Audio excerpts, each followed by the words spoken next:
Chapter 6. As you can see from the title of this chapter, it's really not just a single topic. It's actually a combination of three different topics, and not sure why the author chose to lump them together. They could actually be three separate chapters of their own. But anyhow, we'll go through them. Three distinctly different concepts. We'll look a little bit about social networking and the history of it, some of the specific opportunities with mobile commerce, and lastly, we'll touch a little bit on online actions.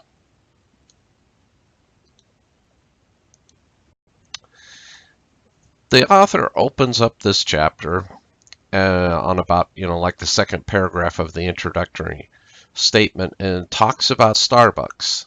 Although it isn't specifically titled Case Study Starbucks, it's really in that introductory section of the chapter. That's a good one to look at to see how Starbucks is viewing social media and how they have really embraced mobile technology and mobile apps as a way of promoting their business and really addressing the desires and wishes of their customers. The author goes through the history of social media, which I won't go through here. He covers it very nicely. It is interesting, like looking at this chart, to see that really social media has been around for, over 20 years, and you could make a case that prior to that, there was actually the early beginnings of social media with things called bulletin boards, where people would post things electronically on the bulletin boards in the early days of the computers. So you could push that start date maybe back to, the mid 80s. But interesting when you look at the numbers there, and you'll see some of them that you don't recognize. Like look in 2009, you see Weibo and WeChat. You've never heard of those because those are Chinese companies. And basically in China has its own social networking site. Facebook and Google and others have not done well in China, partly because of the character sets of the Chinese alphabet. It's so complex, several hundred characters, but a lot because of the control of the Chinese government and the regulation that they just have not made it easy for Western companies to do e-commerce in China. And so you'll see on this map that the author provides predominantly what areas of the country, the world, what social media networking sites they use. And you'll see just about everywhere you've got Facebook is right there, number one, except you get to in the Middle East, there's some differences with Israel and Iran, and then of course you get over to Russia has their own. And then when you look at China and Japan, one name you see noticeably missing is Facebook. Facebook just does not have much of a presence in those countries. So location-aware mobile networks. Now this is an interesting thing because as smartphone sales have increased, we have people accessing the internet, but from various different places. They're moving around. And so instead of being a static location where someone is sitting at their desk, sitting at home, sitting in the library at a fixed location, 1 minute they're at one location, half hour later at a different location, and then on to another location. And what that really opens up the possibility is that if the user, the customer, has enabled sharing location information with your app, you can custom tailor the information that is provided to them based on where they currently are now. So you can show them restaurants that are nearby, coffee shops that are nearby, and have that constantly updating. So interesting, in 2015, about 35% of social media users tagged their posts with location info. And pretty much everybody that used a mobile device, used it to get, directions or other location information. And I would say those numbers since 2015 have only increased. So let's talk just briefly about some of the business uses of social networking. First off, businesses get criticized very heavily, and rightly so, for making social media posts that are really advertising. Don't do that. Use social media to build a relationship with your customers. Once you have a relationship built with customers, customers will ask about your products and services. They will give you permission to send them information. As a rule of thumb, when I did my social media activities, I tried to keep it about 90 to 95% information, interaction with my customers, and just a little tiny bit of marketing, advertising tossed in. And it was in the form of information. Hey, wanted to let you know that this month's special is XYZ. But it was such a tiny part of the overall social media presence for the company that was our primary focus, was interacting with our customers and not promoting products. So you do have to manage your social media efforts different than what you're doing with advertising. And if you do it well, it can really provide you a lot of information about your customers. As a marketing professional, I was always looking to better understand my customers. The more feedback I got, the better. The more that I could interact with them directly, the better. It just helped me to really be more informed in driving my organization to provide better products and services to our target market. So this is a good example that Brooks Running, they're on social media talking about issues related to fitness, but they don't sell products directly. They do not sell to the end user. Some of the marketing I did, I went to places, I always sold, my products were sold to other manufacturers. I sold sub-assemblies and components to manufacturers that put them in other products. I never sold directly to the end user through most of my working career. A couple of my positions at the end, we did sell directly to customers, but most of the time I was involved in selling to other companies that then sold to distributors, that sold to dealers, that ultimately sold to customers. But I went to locations and promoted our products directly to end users, even though I don't sell to end users. And this is an example with Brooks Running where they are participating in discussions, even though that you can't buy Brooks Running products directly, but they're building a brand image that establishes them in their particular market segment, gives them credibility that assists in their efforts where they do how they do sell into the supply chain.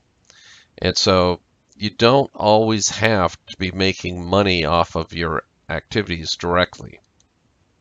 Unlike Campbell's Soup discussion areas, they're just encouraging people in those areas to share what soup can do for the family. It's just information sharing. And by doing that, of course, they are associating themselves with that activity, and it will drive sales of Campbell's Soup indirectly. But it's a great example of using social media to establish a relationship with your customers. And the author provides a good chart here of the different types of social networking sites, blogs and microblogs, and how the information flows. So you can look at that in more detail. No surprise when the author looked at the top sites on Alexa.com. Right at the top is Google, followed by Facebook and YouTube. Now the next one, Baidu, you've probably never heard of, unless you live in China. Again, this is China has its own version of social media websites, and Baidu is a big player in China. So is, if you go towards the bottom there, Tencent QQ. That's also a Chinese company. Together, Baidu and Tencent, they are the equivalent of Amazon and Facebook and Google, rolled into one.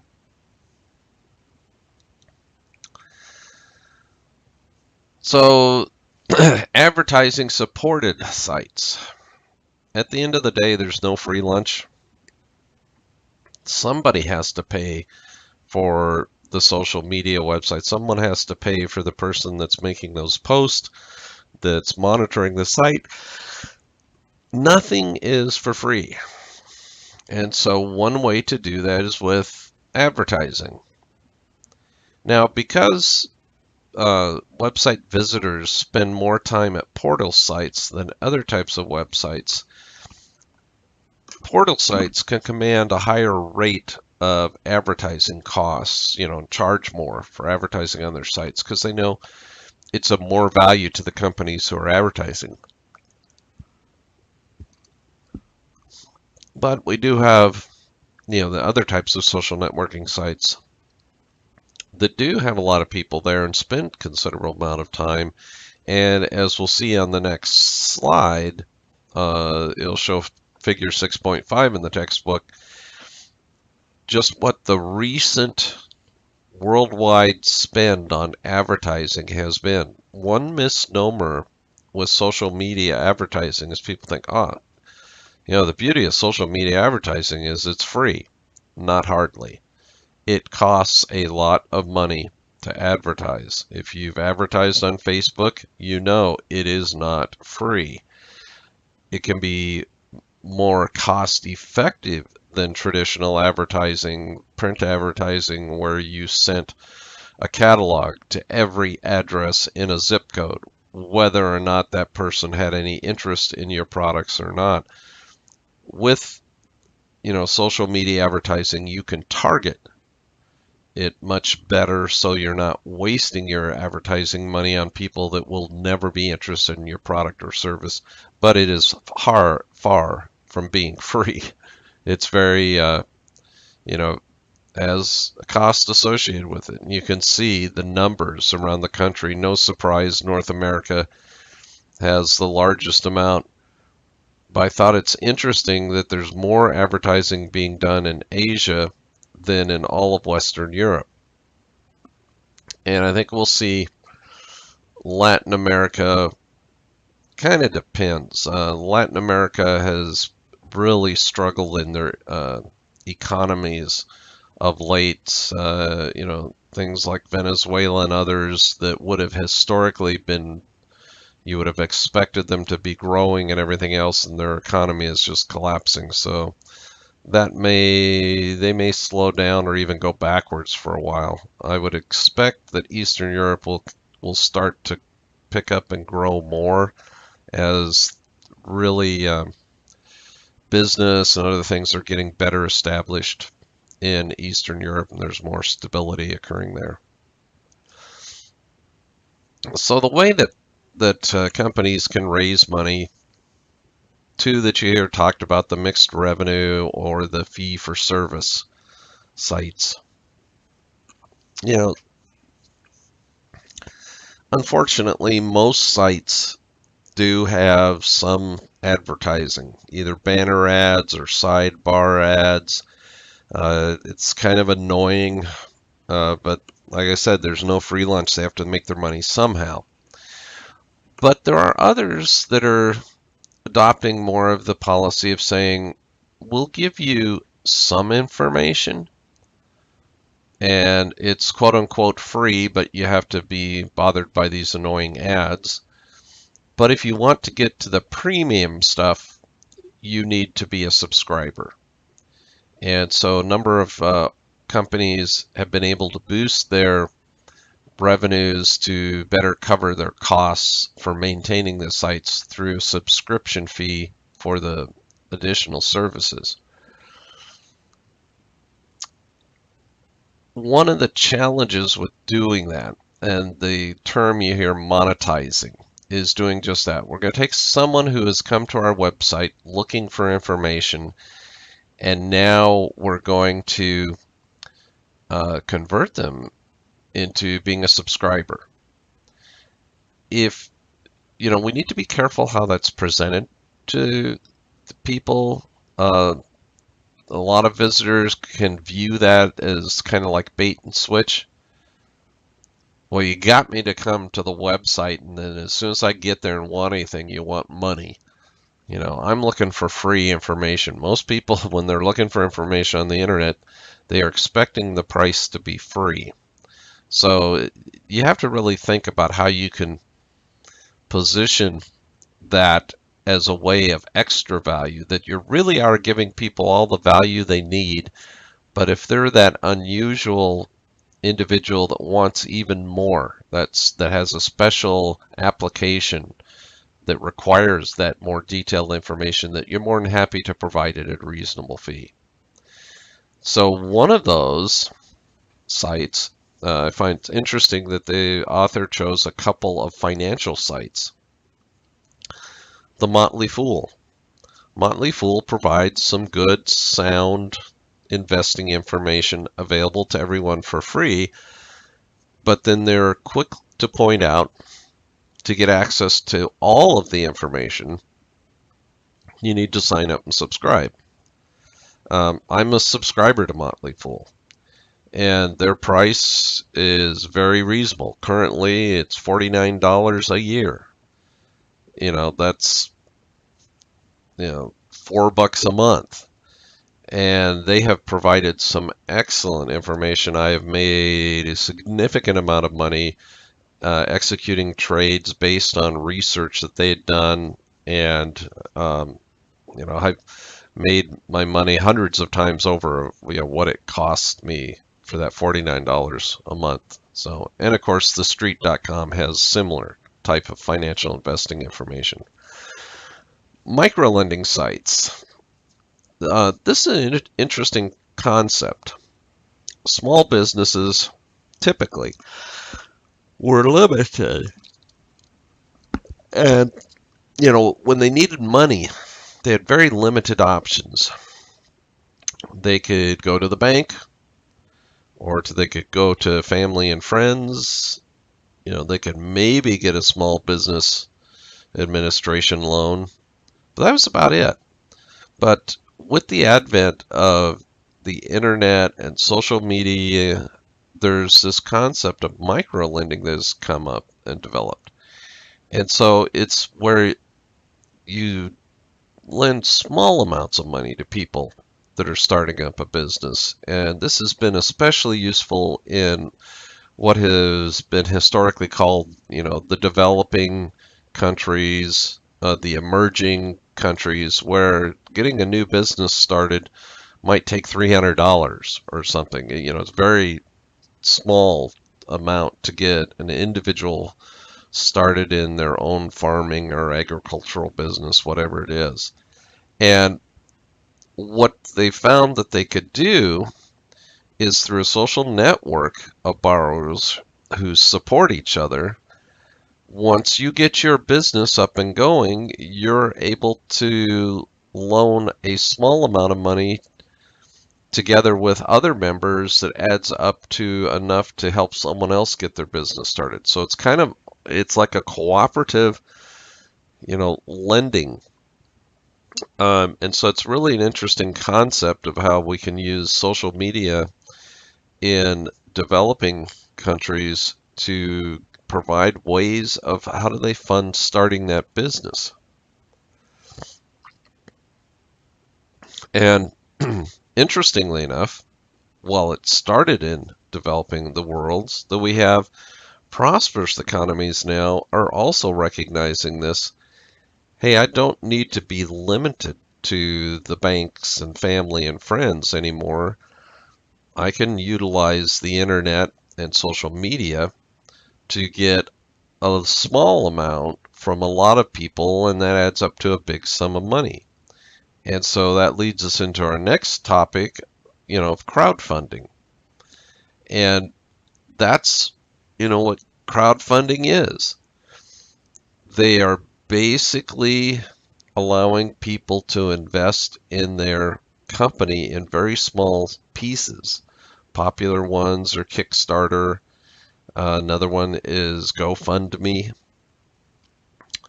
The real challenge here is that in the past, if you were going to invest in a new company that was starting up, that was not a private, was not a publicly traded company, so it's a privately held company, the SEC was involved and there were all these rules and regulations. You typically had to invest a lot of money, and the rules under the SEC, there could only be, maybe 30 people investing in the company. It was very limited. This is a different model, and unfortunately, the legislation has not caught up with this new concept. And so right now, there's very little regulation occurring on these activities. So if you choose to invest in a crowdfunding activity in Kickstarter or GoFundMe, you may find out that the person that was promoting that was a total fraudster. They did not have a business that they were starting up. It was a complete scam. So you do have to be careful and kind of do your homework and look at it. And in some respects, if you decide to go ahead, you need to view that money just like at Las Vegas. It's a complete gamble. The chances of you getting any return on it are slim to none. And if you do ever get anything back from it, that's cause for celebration. But if you want to channel some small amounts of money that way, that's fine. But I would caution you, do not make a significant investment through a crowdfunding site. Let's see. Like this says, oftentimes you're paying in advance for products and services. So I'm going to invest, $500 in this crowdfunding startup, and they tell me that as soon as they start production, I'll get one of the first units, off the production line. And that's if they ever get into production. If the product actually works, you're buying something completely unseen that you don't know will actually ever even happen. Now, a lot of charitable organizations use this as a way to help a specific product. Someone that was involved in a terrible accident, and so someone sets up a crowdfunding site for them to help them with the medical expenses. Again, do your homework. Who is managing that? Are they reputable? Is it being done at a bank? How do we know that what the money is going to be spent on? There have been numerous examples of complete fraud. They told a great sob story and it was totally bogus. So this is interesting. As we're talking about e-commerce and everything else, we tend to be looking outward. And we shouldn't overlook the power of social networking within our organization, especially as your company gets large. It would really benefit you as an organization to have better communications. And so taking those social networking tools that we use to communicate with customers and apply the same thing internally is really powerful. So you can provide the important information to employees. This is running on the organization's intranet, so it's an internal network, so the public doesn't see it. This is so you can be a little more transparent and open because it's for employees only. And it can get rid of that printed distribution. You know, the company newsletter that got printed every month. Instead, now you're doing it electronically. It can provide much better distribution and less production costs. Let's see, anything else? Oh, yeah, see, it's great if you're a company that has locations scattered around the world. Great way to keep everyone in sync with each other. So really, especially as your company grows, this is a good tool.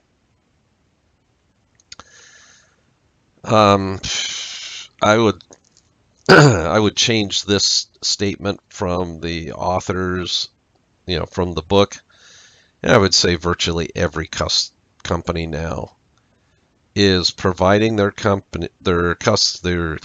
can't talk. They're providing their employees with wireless connectivity to that internal company intranet site while they're traveling, so that you can have the virtual office where even when you're on the other side of the world, you still have access to all the same information.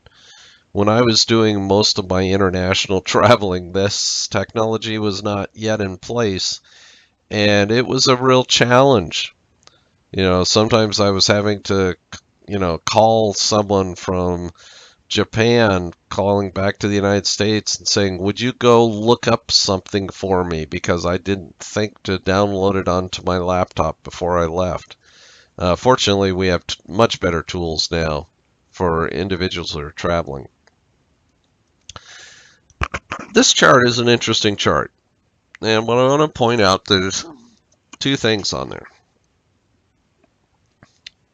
You see that the mobile phones are growing rapidly, and they far outnumber desktops and tablets.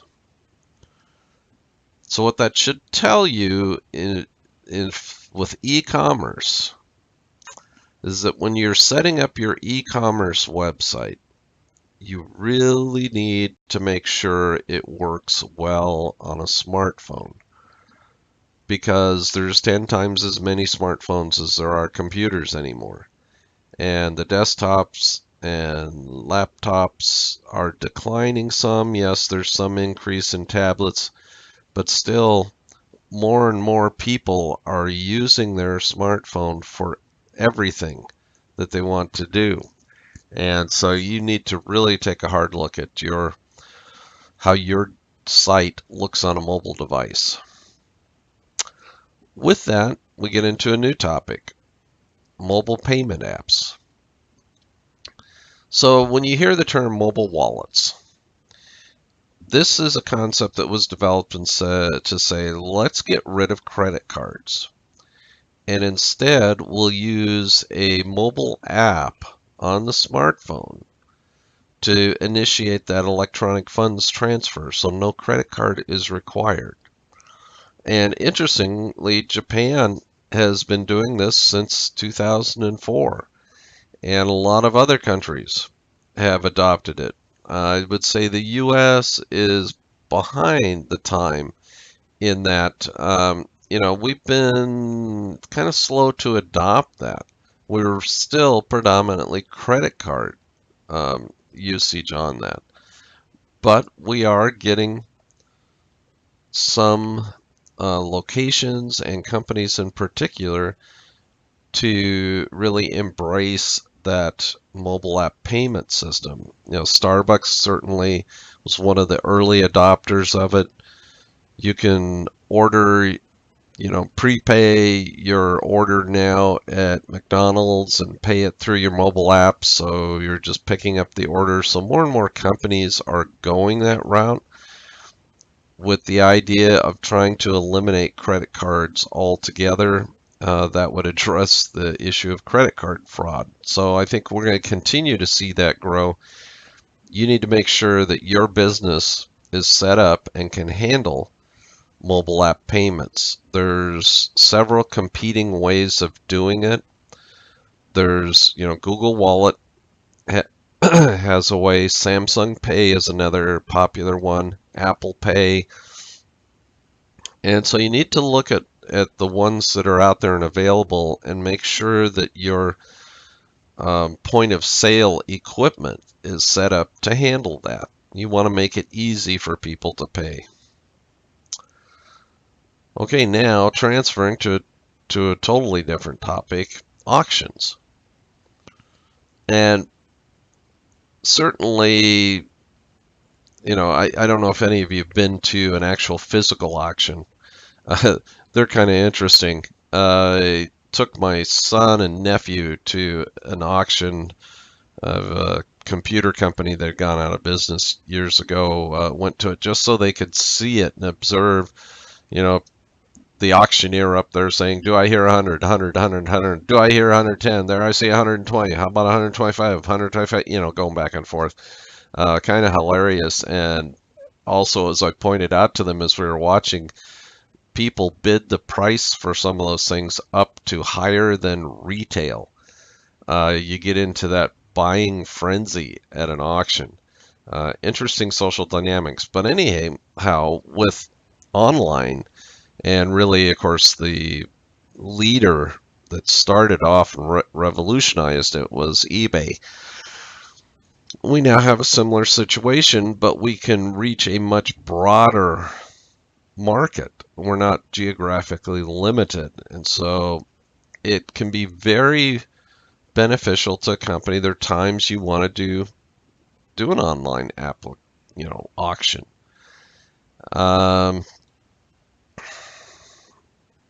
Like I said, the idea of bringing together geographically dispersed people, it's great. The reason for doing an auction, as we'll see in a minute, some of the things you have excess inventory. You want to close out this year's model before moving on to introducing next year's model, or you just want to generate some sales. There are some people who won't buy anything unless they think it's on sale. They don't want to pay list price for anything. And so you create hey, we're having, an auction, brand new iPhone, starting bid of $10. Ooh, I might want to get that. Of course, it gets bid up to, $800 or maybe $1,500, maybe way over list, but anyhow, so let's look at some of the basics of auctions. I thought this was interesting in the book, that a little bit of the history, that they've been able to document auctions back from as far as 500 BC. So nothing new. It's really just we're using a different communication channel to perform the auction, but it's been around for a long time. Very popular in England in the 17th century. The common way of doing it, seller offers something for sale, but says, make me an offer. And then the potential buyers offer what they're willing to pay, and somebody wins. You can have an auctioneer that's managing that process, and I like the term shill bidders. And that's someone who really doesn't want to buy it.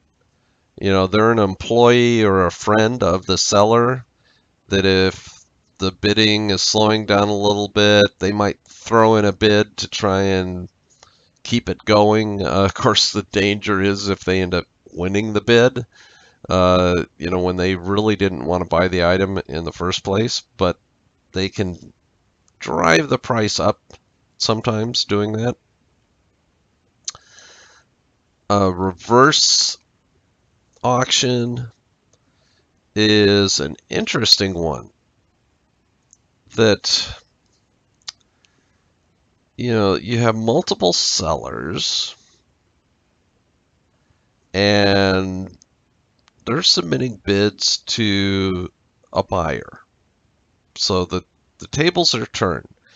traditional auction, we have one seller and multiple people that are interested in buying. Now we have one buyer and multiple people who are willing to sell. And the reason it's called reverse or seller bid auction, but the reverse idea is that the price goes down over time. So I offer, say, I will sell you my item for $10. My competitor says, I'll sell it to you for $9.50. And another competitor says, I'll sell it for $9.25. And so it keeps going down until it reaches a point where no one is willing to bid any lower. This is the way that governments tend to award contracts. The lowest bidder gets the job, which is always a dangerous thing to do. You've got the idea of you get what you pay for.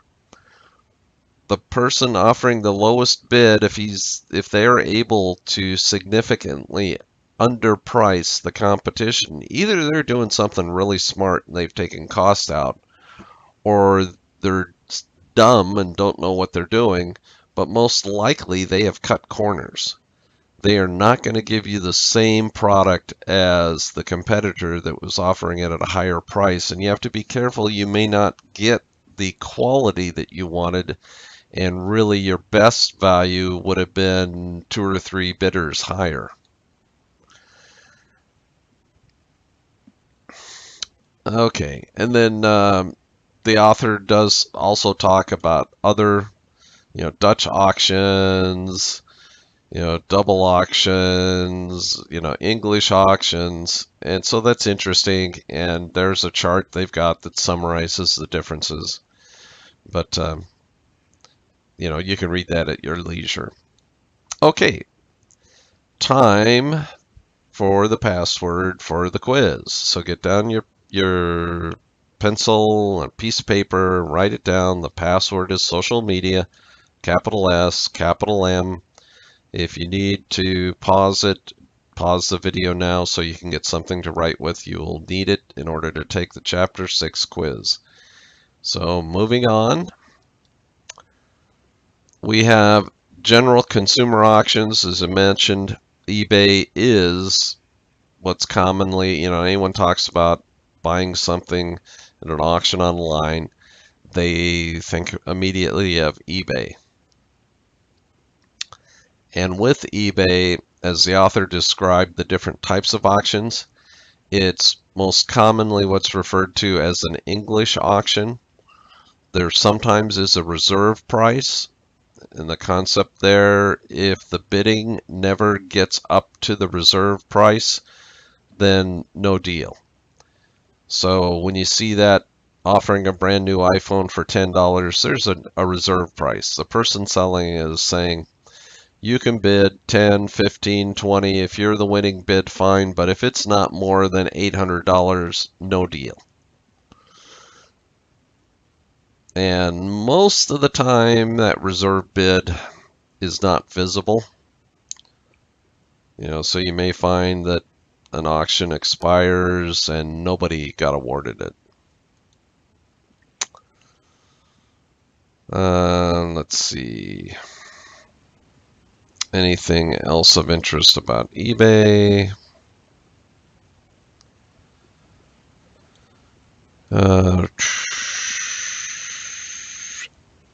Online markets. This is the interesting thing about auctions.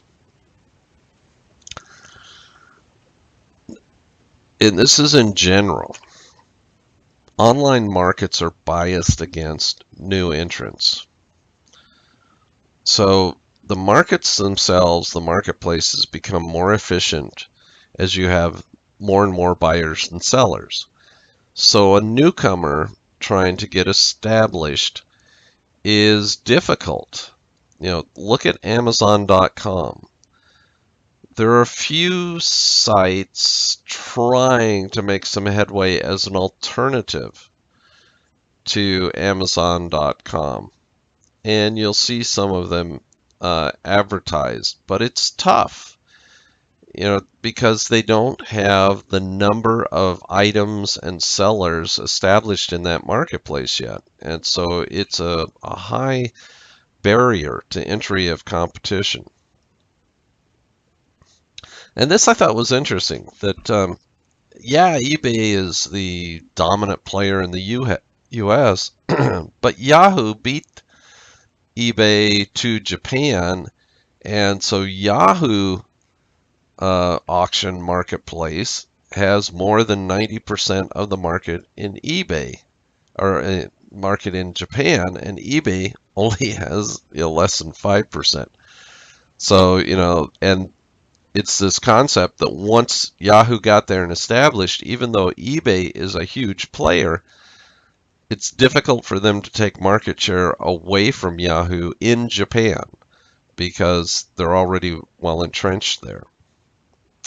So group shopping and coupon sites.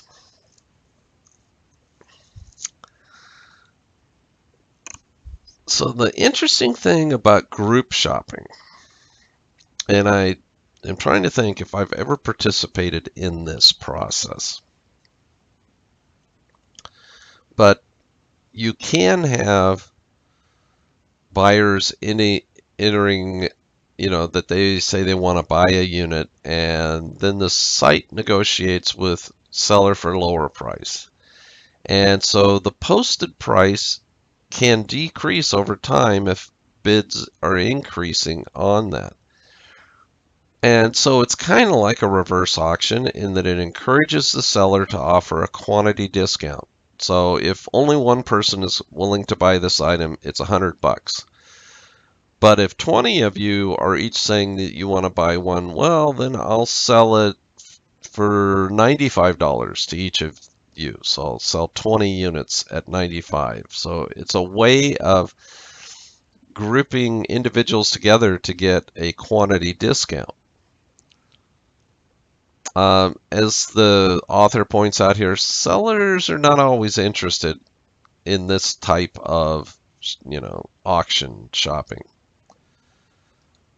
Some of the ones the author says have utilized this are sites like Groupon and Living Social. What I've seen most of the time on Groupon and Living Social is a little bit different. It's where the it's like a half price. Companies are wanting to sell some items, and so they'll say, okay, I have 1,000 of these that I'm willing to sell at half price, and it's valid for the next 3 days. So it's a little bit different than what the author is describing under group shopping. So I haven't seen those types of postings on Groupon and Living Social lately. So I'm thinking maybe the textbook needs to be updated a little bit in that area. Business to business auctions, we're not always selling to the end consumers. I mentioned most of my working career, I was selling to another business, but it's basically the same thing. Now, you can have excess inventory that you're looking to dispose of. You may sell that to consumers, or you may sell that to another company, that a discount store. If you look at Big Lots is an example where companies have excess equipment, excess merchandise, and they'll say, I've got 2 containers of, t-shirts. Who wants them? And then they get sold to stores who then put them on their racks.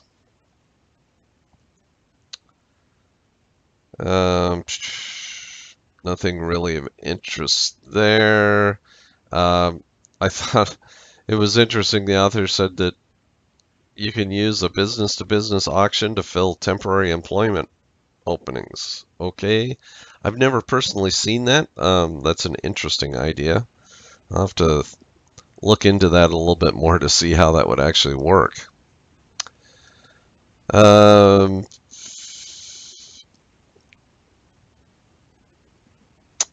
The reverse auction And as a supplier to businesses, I hated reverse auctions.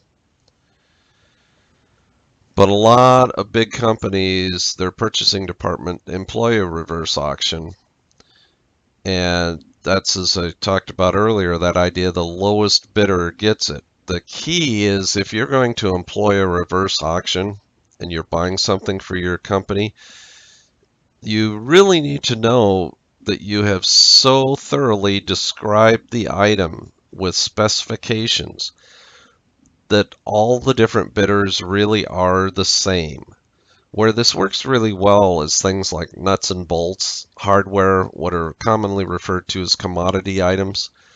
So there's very little difference in them. And you can specify characteristics like the hardness of the steel, the tolerance on the dimensions, and as long as someone is staying within those specifications, you can say, okay, these parts are equivalent. In that case, the reverse auction can work well. You know, Owens Corning said they reduced their purchasing costs by an average of 10%. On a big company, 10% is not an insignificant number. But I like the second point there. You know, price alone, which may impact quality. If you're buying strictly based on price, again, nobody gives stuff away for free. If they're selling it at a lower price, somehow they're making up for that. And especially if there's a big difference, you would want to further look into that to understand how is it that they're able to offer it at that cheap, that lower price. Unfortunately, what this approach does is it replaces relationships. So instead of having your trusted vendors that have backed you and supported you, and when you had an emergency ramp up, they were there to help you, you no longer have those relationships.